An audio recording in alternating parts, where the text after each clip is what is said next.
এবার সাহেব হ্যাঁ তুমি কি কামো যাইবা? তো কামে যাই না যেন কাপড় পিনতে রয়েছে আমি ভিডিও বানাইতে পারছি, তুমি তো আমার দাঁড়াইছো।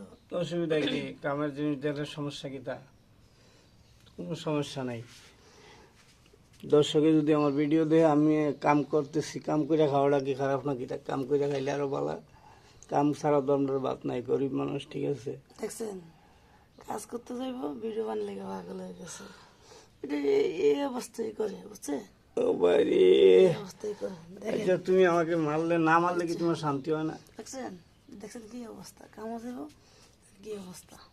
কোনো সমস্যা নাই দর্শক ভাই আমার আপন লোক ঠিক আছে ফ্যান ফলোয়ার হয়েছে আমার আমার আপন লোক তারা নিশ্চয়ই বুঝবো যাইতে গরিব মানুষ কি ফিন্দার ভিডিও বানাইব তোর কি করতাম, হুম কি করতাম। কি করতে আর আমার কত হইলো ভাই আপনারা ভিডিও দেখেন আমার ভিডিওটা শেয়ার করেন না ভাই ও ভাই আমার ভিডিওটা যদি শেয়ার করতেন অবশ্যই আমি কিছু একটা আগাইতে পারতাম আমি আগাইতে পারতেছি না ভাই ঠিক আছে যদি ভালো বুঝেন আমার ভালোবাসেন অবশ্যই ভিডিওটা শেয়ার করবেন ভিডিওটা শেয়ার করলে আমার ভবিষ্যতে একটা কাজও লাগে ঠিক আছে তো ভালো থাকেন সুস্থ থাকেন